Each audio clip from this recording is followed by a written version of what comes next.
Louis Rukeyser, inviting you to join me for a very special one-hour program.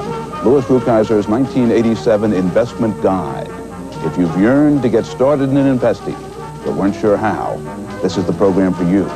And once we've got the basics down, we'll offer some strategies for making money, from stocks, bonds, and mutual funds to precious stones and art.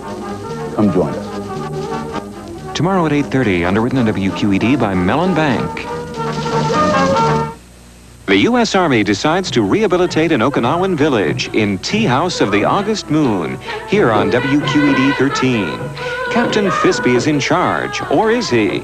Instead of a recovery and welfare center, the town gets a tea house, and the Ladies' League gets geisha lessons. Don't miss Glenn Ford and Marlon Brando in this comedy of errors. Tomorrow at 9:30, underwritten on WQED by Mon Valley Travel. You're invited to a party, and what a guest list. Leonard Bernstein, Eileen Farrell, Michael Feinstein, Marilyn Horne, Alicia De La Rocha, Howard McGillan, Cheryl Mills, Leona Mitchell, the Modern Jazz Quartet, Bernadette Peters, Roberta Peters, Samuel Rainey, the Romeros, Pinkas Zuckerman, John Lauscherry conducting the American Symphony Orchestra, and Itzhak Perlman is your host for a musical toast.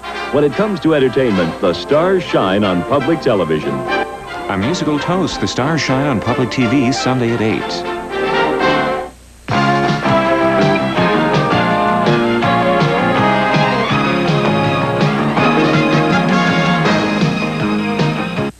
Acquisition and broadcast of the MacNeil Lehrer News Hour is underwritten on WQED by Bell of Pennsylvania. Chuck, we've got water trouble.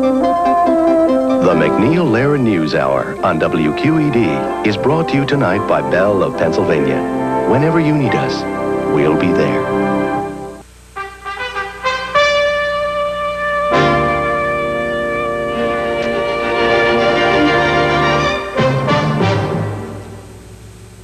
Good evening and welcome to this special edition of the News Hour. The business at hand is a presidential news conference. The first President Reagan has held since November 19th and the first since the Tower Commission report on the Iran-Contra affair was released. The setting is the East Room of the White House. Two political opposites are here with us to discuss afterward what the president said and how he said it and how the press conducted itself as well. They are liberal activist Ann Lewis, an official of Americans for Democratic Action, and conservative columnist Ray Price, a former Nixon speechwriter. Many have suggested this news conference could be crucial to the future viability of Mr. Reagan's presidency. Others say that's nonsense, that recovery from Iran-Contra is dependent on facts and action, not answers at a news conference. Ladies and gentlemen, the President of the United States.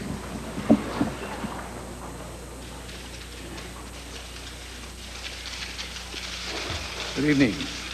Please be seated. I have a little statement here. I know that you have other questions on your mind, but there is an issue that I feel is also important to address this evening, so I'll just go with this. For the last 6 years, we've fought the good fight to get government spending under control, and it hasn't been easy.